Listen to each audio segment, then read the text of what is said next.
My self Akshay Kumar Gupta. आज का जो वीडियो लेक्चर है वो हम लेके आए हैं रोटेटिंग मैग्नेटिक फील्ड और उसके स्पेस फेजर रिप्रेजेंटेशन पे। जैसा कि लास्ट वीडियो में हमने डिस्कस किया था कि एक मैग्नेटिक फील्ड जो होता है वो रोटेटिंग नेचर का क्यों होता है और क्या उसके पीछे का लॉजिक है एक एसी मशीन में, वो सारी चीज़ें हमने डिस्कस की थी। इस लेक्चर में हम ये देखेंगे कि जो मैग्नेटिक फील्ड यानी मैग्नेटिक फील्ड की वजह से जो फ्लक्स आता है या एमएफ आता है उसका रिजल्टेंट वैल्यू कितना आता है इस पर्टिकुलर इंस्टेंट पे, क्या वो वैरी करता है या किन किन चीज़ों पे वो डिपेंडेंट होता है। तो ये सारी चीज़ें हम देखने वाले हैं यहाँ पे। अगर मैं बात करूं रोटेटिंग मैग्नेटिक फील्ड के स्पेस रिप्रेजेंटेशन की, तो स्पेस फेजर रिप्रेजेंटेशन में मैग्नीट्यूड विद देयर डायरेक्शन, यानी हमें डायरेक्शन भी देखना है और मैग्नीट्यूड भी देखना है। ये दो चीज़ों पे हम बातें करेंगे। क्लियर? ठीक है। तो यहाँ पे अगर हम देखें तो यहाँ पे क्या है आपका कि फ्लक्स, अगर हम फ्लक्स के टर्म में बातें कर रहे हैं तो जो आपका फ्लक्स होता है वो फ्लक्स डायरेक्टली प्रोपोर्शनल टू क्या होता है, एमएमएफ, और एमएमएफ जो होता है वो डायरेक्टली प्रोपोर्शनल टू करंट होता है। क्लियर? यानी करंट की अगर मैक्सिमम वैल्यू मिलेगी तो आपको एमएमएफ की मैक्सिमम वैल्यू भी मिलेगी, एमएमएफ की अगर मैक्सिमम वैल्यू मिलेगी तो फ्लक्स की भी मैक्सिमम वैल्यू होगी। यानी अगर I इक्वल टू आपका IM है देन ऑब्वियस सी बात है फ्लक्स की वैल्यू क्या होगी, फाई एम के बराबर होगी। अगर I की वैल्यू आपका IM/2 है तो ऑब्वियस सी बात है जो फ्लक्स की वैल्यू होगी वो फाई M/2 होगी। क्लियर? ठीक है। तो प्रीवियस वीडियो लेक्चर में हमने ये सारी चीजें डिस्कस की थी। एक बार फिर से उसी इंस्टेंट को देखते हुए हम बात करेंगे और यहाँ पे अपना लॉजिकल व्यू अप्लाई करेंगे और यहाँ पे हम इवेलुएट करेंगे स्पेस फेजर रिप्रेजेंटेशन, यानी मैग्नेटिक फ्लक्स यानी मैग्नेटिक फील्ड जो एमएफ के टर्म में या फ्लक्स के टर्म में आ रही है उसका फेजर क्या बनेगा, उसका मैग्नीट्यूड क्या आएगा। अगर हम इंस्टेंट वन की बात करें तो आप देख सकते हैं कि इंस्टेंट वन में क्या होता है, आई ए की वैल्यू आई एम के बराबर, तो ऑब्वियस सी बात है इससे रिलेटेड फाई ए की वैल्यू क्या होगी, फाई एम के बराबर होगी। और आई बी इक्वल टू क्या है, यहाँ पे आई सी है जो कि -IM/2 के बराबर। ये इंस्टेंट वन में। इंस्टेंट टू की अगर मैं बात करूं तो इंस्टेंट टू में आप क्या देख रहे हैं कि आई ए की वैल्यू आई बी के बराबर है जो कि IM/2 के बराबर है, और आपकी आई सी की वैल्यू -IM के बराबर है। इंस्टेंट थ्री में देखें तो यहाँ पे आपको क्या दिख रहा है कि आपका आई ए का मैग्नीट्यूड आई सी के मैग्नीट्यूड के बराबर है जो कि -IM/2 है, और आपका आई बी जो है वो आई एम के बराबर है। क्लियर? तो इन तीन इंस्टेंट को देखते हुए हम फेजर को रिप्रेजेंट करने की कोशिश करेंगे और ये देखेंगे क्या मैग्नेटिक फील्ड रोटेट होने के साथ साथ आपके फ्लक्स की वैल्यू में भी चेंजेस आ रहे हैं या नहीं आ रहे हैं। ठीक है। तो ये सारी चीजें हम डिस्कस करने जा रहे हैं यहाँ पे। फिर से वही सारी चीजें हैं यहाँ पे कि आपने क्या क्या किया था लास्ट लेक्चर, आप देखिएगा वहां पे मैंने ये चीजें डिस्कस की हुई है। ये आपका ए डैश, ये आपका बी डैश, ये आपका C dash. Similarly A dash, B dash and C dash. Clear? A dash, B dash and C dash. ठीक है। तो वही चीज वही लॉजिक अप्लाई करते हुए, चूंकि आई ए की वैल्यू क्या है, आई एम है, तो यहाँ पे क्या होगा आपका सेम कन्वेंशन रहेगा। हमने A B C co dot convention लिया था और ए डैश बी डैश सी को हमने क्रॉस कन्वेंशन लिया था एज ए रेफरेंस। आई ए और आई बी और आई सी की वैल्यू क्या आ रही है, -IM/2, यानी क्या हो जाएगा, कन्वेंशन जस्ट अपोजिट हो जाएगा। यानी जो डॉट था वो क्रॉस हो गया, जो क्रॉस था वो डॉट हो गया। क्लियर? ये चीज यहाँ पे हो गई। ठीक है। सिमिलरली हम इंस्टेंट टू के लिए देखेंगे, आपका instant one, instant two and instant three. Clear? Instant two के लिए देखें आई और आई बी की वैल्यू पॉजिटिव है तो ये आपका पॉजिटिव ही रहना है। क्लियर? और आई सी क्या हो जा रहा है आपका निगेटिव, यानी इसका कन्वेंशन जस्ट अपोजिट हो जाना। ठीक है। आई और आई सी की वैल्यू निगेटिव है तो इसका कन्वेंशन क्या हो जाना, क्रॉस का डॉट, डॉट का क्रॉस, आई ए और आई सी। ये चीज हो गया। आई बी आपका पॉजिटिव है तो ये वैसे ही रहेगा। क्लियर? अब हम क्या करेंगे यहाँ पे कि हमें फ्लक्स का फेजर बनाना।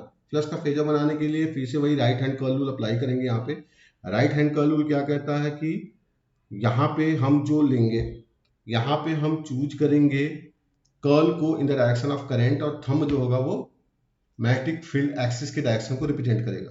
तो यहाँ पे क्या है, करंट आउटवर्ड जा रहा है तो कर्ल को बाहर की तरफ लाइए और क्रॉस है यानी अंदर की तरफ जा रहा है तो कर्ल अंदर की तरफ जाएगा, जो आपका थंब होगा वो मैग्नेटिक फील्ड के डायरेक्शन को बताएगा। यानी अगर ए डैश का देखें, हम पर्टिकुलर फेज का लेके चल रहे हैं यहाँ पे, तो ए डैश के फ्लक्स का डायरेक्शन क्या होगा, कुछ इस डायरेक्शन में आएगा। क्लियर? ठीक है।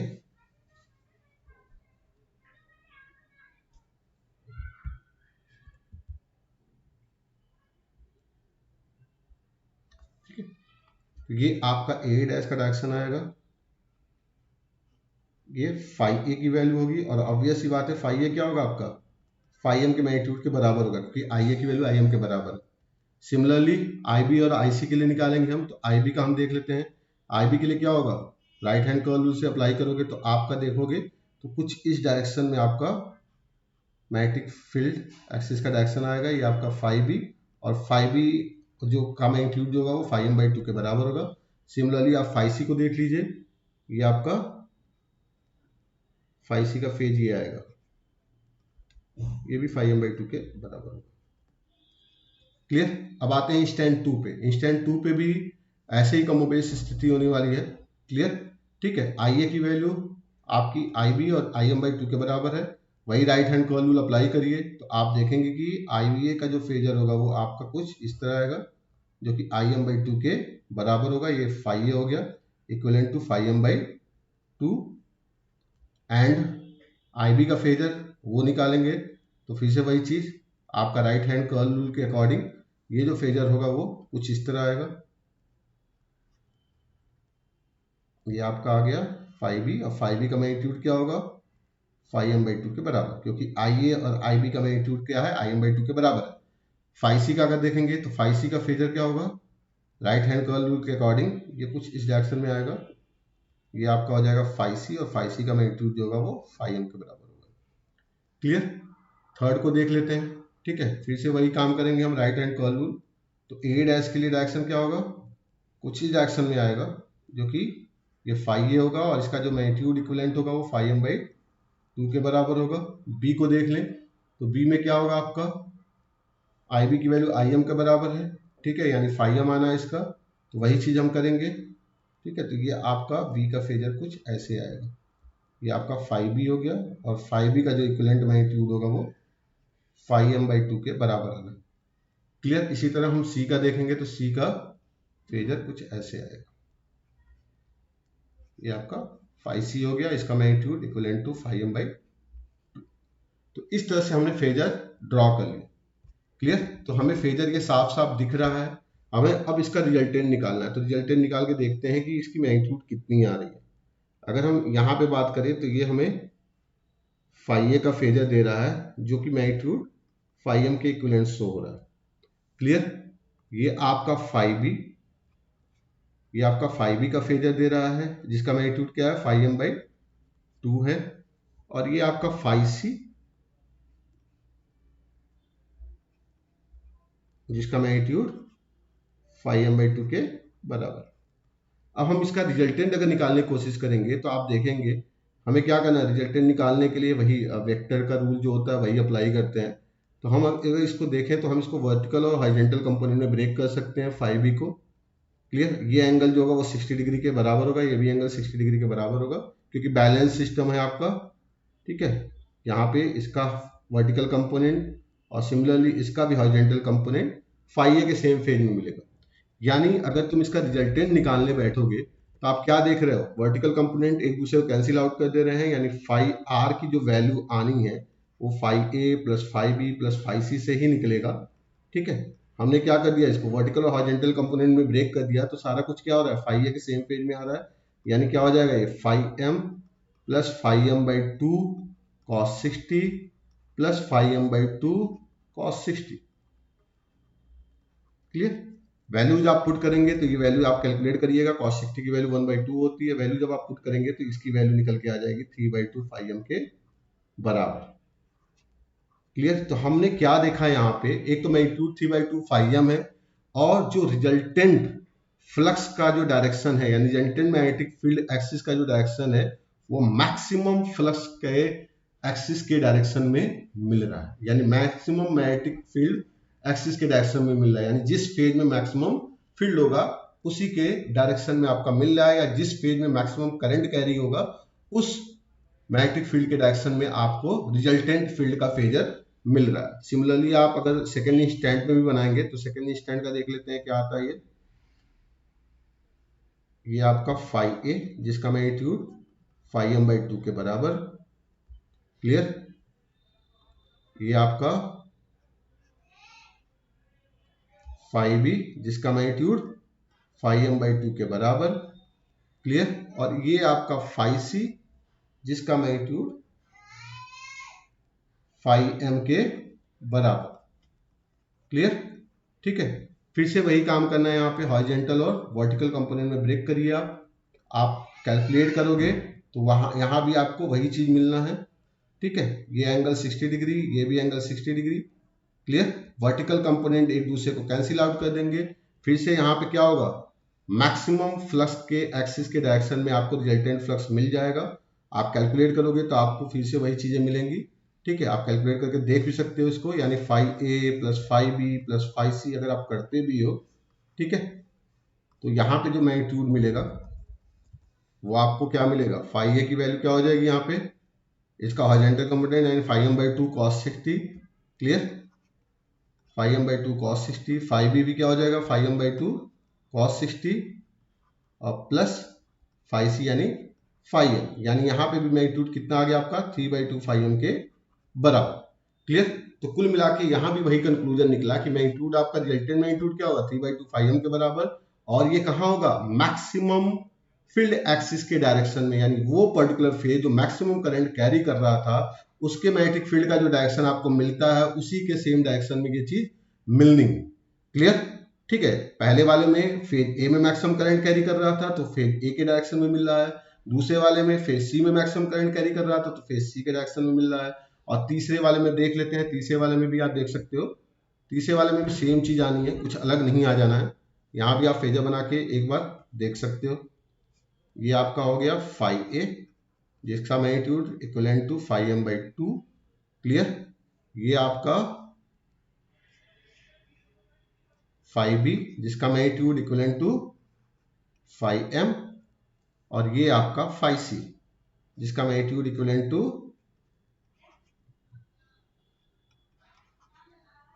5m/2। फिर से आप वही काम करेंगे वर्टिकल और हॉरिजॉन्टल कंपोनेंट में, जब आप इसको ब्रेक करेंगे, ठीक है, तो यहां भी वही चीज होना है, क्लियर। यहां भी आप देखेंगे ये 60 डिग्री, ये भी आपका 60 डिग्री है, यहाँ भी वर्टिकल कंपोनेंट एक दूसरे को न्यूट्रलाइज कर देंगे, और जो आपको रिजल्टेंट मिलेगा वो मैक्सिमम फ्लक्स के डायरेक्शन में मिलेगा। यानी यहाँ भी आपको रिजल्टेंट फ्लक्स की वैल्यू क्या मिलनी है, रिजल्टेंट फ्लक्स का मैग्नीट्यूड कैलकुलेट करके आप देखिएगा, वो फाई आर की वैल्यू आपको 3/2 5m के बराबर ही मिलेगा, और साथ ही साथ जो direction of resultant magnetic field axis है वो मैक्सिमम फील्ड एक्सिस के डायरेक्शन में मिलेगी, यानी इस बार 5b के डायरेक्शन में मिलेगा। तो यहाँ पे हम कंक्लूड करेंगे, कंक्लूड दो पॉइंटों के साथ है। पहला पॉइंट क्या होगा, पहला पॉइंट होगा कि एट एनी इंस्टेंट, किसी भी इंस्टेंट पे आपका जो मैग्नेटिक फील्ड है एट एनी इंस्टेंट एमएमएफ और flux has constant value, MMF और फ्लक्स हैज कांस्टेंट वैल्यू, और ये कांस्टेंट वैल्यू क्या होगी, अगर हम फ्लक्स के टर्म में देखें तो फाई आर की वैल्यू 3/2 5m होगा, और अगर एमएमएफ के टर्म में देखें तो एफ आर की वैल्यू 3/2 fm होगी, क्लियर। और दूसरा पॉइंट क्या निकल के आता है, दूसरा पॉइंट ये निकल के आता है कि direction of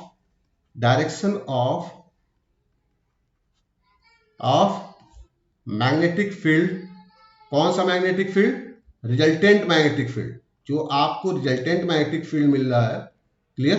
resultant magnetic field का डायरेक्शन क्या होगा, इज ऑलवेज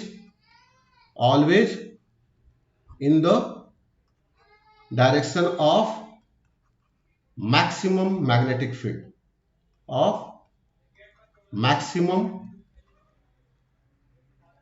मैग्नेटिक फील्ड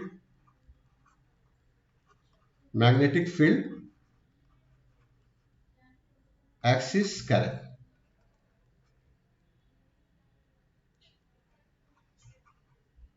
जो मैग्नेटिक फील्ड आपका जिस पर्टिकुलर फेज के लिए आपको मैक्सिमम मैग्नेटिक फील्ड मिल रहा है, उसी के डायरेक्शन में आपको रिजल्टेंट फील्ड का डायरेक्शन मिलेगा। तो मेरे ख्याल से आपको क्लियर हुआ होगा कि स्पेस फेजर में क्या कॉन्सेप्ट है, कैसे ये रिजल्टेंट की वैल्यू मैक्सिमम वैल्यू मतलब 3/2 के बराबर है, और मैक्सिमम पर्टिकुलर फेज के लिए जो मैक्सिमम वैल्यू है मैग्नेटिक फील्ड का या फिर करंट का, उसके सेम फेज में वो मिल रहा है या सेम डायरेक्शन में मिल रही है।